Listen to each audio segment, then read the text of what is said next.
Hello everyone, मैं हूं विजय श्री गायकवाड़। एक बार फिर से आपका स्वागत है ऑल इंडिया रोजगार में एक नई ओपनिंग के साथ। आज हम बात करेंगे ITI पोस्टिंग के बारे में 10th 12th। ठीक है, हमेशा की तरह पॉइंट टू पॉइंट पे बात करेंगे। पहला जो है पोस्टिंग के बारे में, दूसरा ITI क्या है, तीसरा इंटरव्यू सेक्टर क्या है और चौथा करियर के बारे में। इंटरव्यू में हमेशा इसलिए बात करते हैं ताकि आपका जो कम्युनिकेशन है इंटरव्यू जाने से पहले अगर आप ये क्लिप देख रहे हैं तो थोड़ा बेहतर हो जाएगा और आप वहाँ पर अपना अच्छा प्रदर्शन कर पाएंगे। अभी पोस्टिंग के बारे में बात करते हैं। पोस्टिंग स्ट्रक्चर है, इसमें मांगा गया है जो ओपनिंग पोस्ट है ऑपरेटर, हेल्पर और पैकिंग के लिए। ठीक है, क्वालिफिकेशन है ऑपरेटर के लिए 10th पास, ऑपरेटर के लिए ITI और जो हेल्पर पैकिंग है इसमें 10th 12th और एक्सपीरियंस में पद चलेगा, जेंडर में भी पद। प्रोफाइल इंफॉर्मेशन है इसमें ऑटोमोबाइल इंडस्ट्रीज से लेकर है, शिफ्ट है इसमें जो टाइमिंग 3 शिफ्ट है। एक तो है सुबह 6 से 2, बी शिफ्ट है, ये होगी A शिफ्ट, B शिफ्ट है 2 से 10 और जो C शिफ्ट है वो 10 से 6। ठीक है, इसमें गर्ल्स के लिए 10 से 6 वाली शिफ्ट अवेलेबल नहीं है, बाकी A और B जो शिफ्ट है वो अवेलेबल है। और सैलरी स्ट्रक्चर की अगर बात की जाए तो इसमें ITI होल्डर जो 8 आवर्स की ड्यूटी है इसमें 10,125 CTC मिलाकर है। इन हैंड इनको मिलेगी 8,348 रुपये पर मंथ। और दूसरा है 10th और 12th के बारे में बात की जाए तो इसमें इनको मिलेगी CTC मिलाकर 10,125, इन हैंड मिलेगी 7,599। इसमें कैंटीन सुविधा है और कैंटीन सुविधा में आपको 10.64 रुपये न्यूनतम दर पर जो है वो लंच मिल जाएगा और 2 टाइम फ्री जो है चाय आपको यहाँ पर मिलेगी।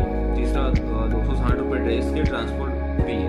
ठीक है, ओरिजिनल डॉक्यूमेंट की बात की जाए तो इसमें मांगे गए हैं 10th पास मार्कशीट मांगी गई है और जो भी अपना ITI से रिलेटेड है और आधार कार्ड, बैंक अकाउंट, पासपोर्ट, ये सभी ओरिजिनल लाना है और इनकी 2 फोटोकॉपी भी करवा के लाना है आपको। जींस पेंट अलाउड नहीं है और ओनली फॉर्मल जो ड्रेसअप में आपको जाना है। ये पूरा हो गया है पोस्टिंग के बारे में। ठीक है, पोस्टिंग का जो पहला पॉइंट है हमने कंप्लीट कर दिया है और अभी जानेंगे ITI क्या है। ये 2 वर्ष का पाठ्यक्रम है जो विभिन्न उद्योगों में एक तकनीशियन के रूप में आपको काम करने के लिए सक्षम बनाता है। ठीक है, ये कौशल विकास को भी एक उत्कृष्ट जो है पाठ्यक्रम है और इसकी मैं आपको खास बात बता दूं, यहाँ पर आपको जो थ्योरी से ज़्यादा प्रैक्टिकल जो चीज़ें हैं वो ज़्यादा सीखने को मिलेगी। दूसरा, इसमें आप ITI के बाद तुरंत अगर डिप्लोमा करते हैं तो 2nd ईयर में एडमिशन मिल जाएगा। और इसके फॉर्म कब निकलते हैं मैं बता दूं आपको, 10 जुलाई मतलब आपका जो 10th स्टैंडर्ड अगर आप जब रिजल्ट आता है उसके बाद में इसके फॉर्म निकलने शुरू हो जाते हैं। ठीक है, काफ़ी सारे विभिन्न क्षेत्रों में आपके जो नौकरी के अवसर हैं वो खुल जाते हैं। यहाँ पर आपको गवर्नमेंट नौकरी जो है अगर उससे रिलेटेड बात करें तो आप भारतीय रेलवे में ज़्यादा इसके चांसेस होते हैं। ठीक है, ये हो गया है ITI के बारे में भी जो 2nd पॉइंट है वो जान लिया है। अभी 3rd है इसका इंटरव्यू जो सेक्टर है उसके बारे में। तो इंटरव्यू का इसमें है, मैं आपको बता दूं क्या क्या क्वेश्चन आपसे इसमें पूछे जा सकते हैं। इसमें पहले तो आपको पूछा जा सकता है ITI से रिलेटेड ITI का फुल फॉर्म क्या है। ठीक है, तो इंडस्ट्रियल ट्रेनिंग इंडस्ट्रीज ये इसका फुल फॉर्म है। और इसमें साथ ही साथ आपको सब्जेक्ट के बारे में भी पूछा जा सकता है कि इसमें कितने सब्जेक्ट होते हैं, है ना। एक ITI जो व्यक्ति होता है वो उनको पता होनी चाहिए, ये बेसिक से चीज़ें हैं। तीसरा NCVT का और SCVT का, अगर आप NCVT ITI 2 प्रकार से होता है, NCVT SCVT, तो आप जो भी आपसे हैं या स्तर से हैं उसका NCVT SCVT का फुल फॉर्म भी आपको पता होना चाहिए। ठीक है, ये पूछ सकते हैं आपसे। इसमें मैं बता दूं आपको NCVT national counselling for vocational जो ट्रेनिंग होती है, SCVT state counselling vocational training. Vocational जो NC और SCVT में फ़र्क इतना ही होता है, NCVT जो होती है वो राष्ट्रीय स्तर से होती है और SCVT राज्य स्तर से होती है। ठीक है, और जैसे ही मैं बता दूं NCVT मतलब national counselling for vocational training. ठीक है, और NC मतलब जो नेशनल जो नेशनल NCVT मतलब नेशनल काउंसलिंग जो होता है वो, इसको मैं बता दूं आपको। इसमें जो 2nd इसका पॉइंट है वोकेशनल ट्रेनिंग। वोकेशनल ट्रेनिंग मतलब व्यावसायिक प्रशिक्षण।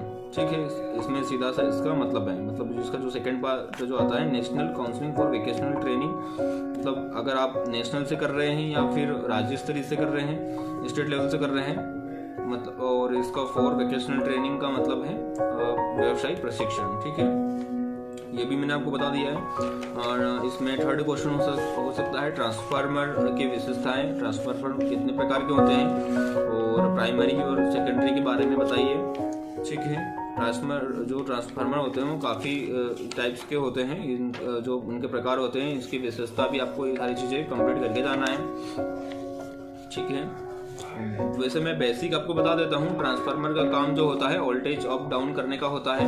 ठीक है, ये हर वर्गों में हर जगह पर यूज़ किए जाते हैं और आपको बेटा अच्छे से इसको प्रिपेयर करके जाना है। चौथा पॉइंट है इसका, घर के अंदर घर के अंदर जो सप्लाई जो होती है वो कितना होता है, वोल्टेज, और मतलब घर के अंदर जो वोल्टेज आता है वो कितना होता है। ठीक है, पांचवा पॉइंट है एमसीबी और फ्यूज में क्या अंतर है। ठीक है, घर के जो अंदर वोल्टेज के बारे में मैंने आपको नहीं बताया, मैं बता दूं आपको 220 से 240 के बीच में जो इसका वोल्टेज जो आता है।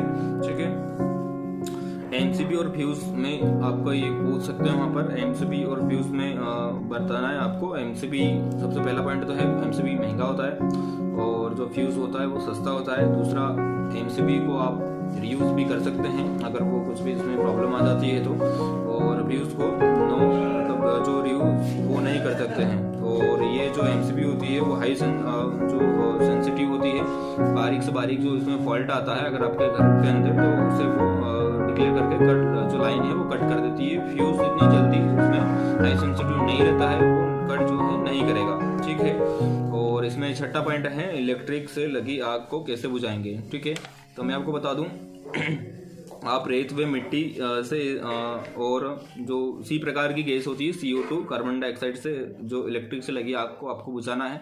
ये भी आपसे पूछ सकते हैं, ये भी आपको बताना है। सातवां पॉइंट है वोल्टेज और करंट में क्या अंतर है। मैं आपको बता दूं इलेक्ट्रोमोटिक फोर्स होता है वो वोल्टेज होता है और फ्लो ऑफ इलेक्ट्रोड करंट। ठीक है, ये सातवां पॉइंट हो गया आपका। और आठवां पॉइंट है मेगर क्या है। तो ये एक प्रकार से इंसुलेशन टेस्टर होता है, इससे रजिस्ट्रेशन नापने का काम किया जाता है। ठीक है, मोटर कितने प्रकार की होती है ये आपसे क्वेश्चन किया जा सकता है, तो इसमें आपको बताना है AC DC। अगर आप बताना चाहे तो AC प्लस DC एक यूनिवर्सल मोटर भी होती है जो दोनों मेथड पे काम करती है, AC से भी चलती है DC से भी चलती है। ठीक है, नौवां इसमें स्ट्रक्चर है कंडक्टर और इंसुलेटर में क्या अंतर है। तो मैं आपको बता दूं वायर के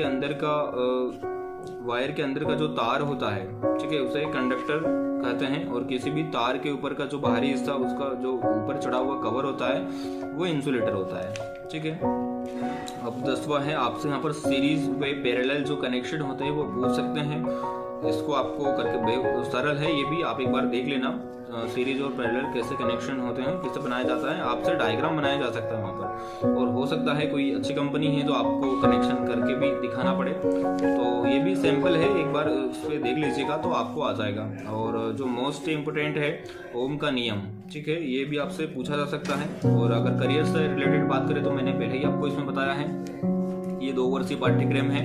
यहाँ पर विभिन्न उद्योगों में एक तकनीशियन के रूप में आप काम करने के लिए सक्षम बनेंगे और काफ़ी सारी अपॉर्चुनिटी आपको यहाँ पर मिलेगी। गवर्नमेंट से रिलेटेड में मिलेगी, प्राइवेट से जो है उससे रिलेटेड में मिलेगी।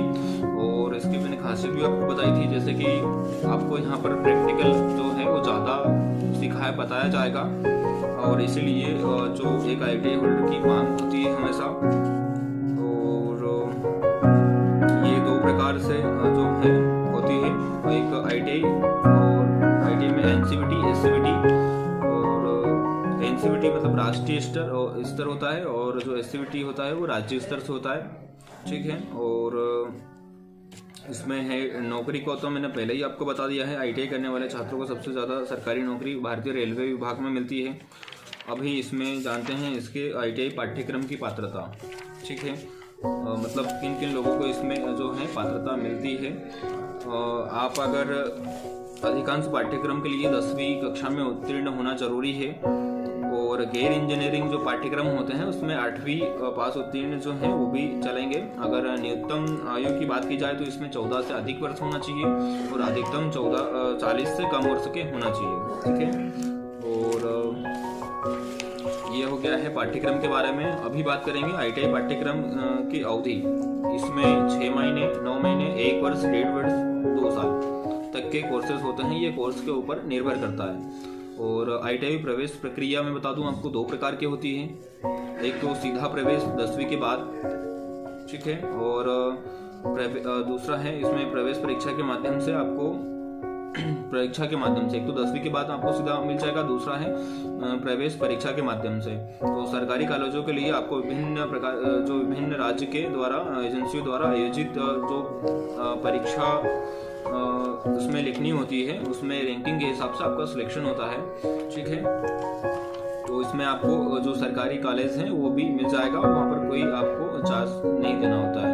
ठीक है, किसी भी, मैं आपको बता दूं, एक एडवाइस है आपके लिए, किसी भी संस्थान अगर आप जाते हैं वहाँ पर जाने से पहले उसका आपको जांचना बहुत ज़रूरी हो जाता है। वहाँ की इंफॉर्मेशन निकालना बहुत ज़रूरी हो जाता है। अगर आप प्राइवेट में भी जा रहे हैं, गवर्नमेंट में भी जा रहे हैं तो एक बार ज़रूर निकालें। ठीक है, और प्राइवेट में जा रहे हैं तो ज़रूर निकालें एक बार। और दूसरा है इसमें आप, दूसरा एडवाइस मेरा ये आपके लिए, इसमें आप अप्रेंटिस करेंगे तो बहुराष्ट्रीय जो कंपनियां होती हैं वो आपको चांस देने के ज़्यादा माध्यम होते हैं। जो इंडिया से बाहर भी जो विदेशों में कंपनियां होती है और यहाँ की कंपनियां भी हैं जो अप्रेंटिस वाले को ज़्यादा मान्यता मिलती है। तो हो सके तो अप्रेंटिस आपको करना चाहिए, इससे आपको बेनिफिट ही है। ठीक है, तो आज हमने जाना है, पहले तो मैंने आपको पोस्टिंग के बारे में भी आपको यहाँ बताया है, दूसरा कहाँ पर पोस्टिंग है। ठीक है, दूसरा इससे रिलेटेड 3 से 4 पॉइंट के बारे में बात की है। ठीक है, आज के लिए इतना ही, धन्यवाद, और फिर मिलेंगे एक नई ओपनिंग के साथ। और इसे शेयर करना ना भूलें, यह जो ओपनिंग है सब तक जाएगी, सबको बेनिफिट मिलेगा। Thank you.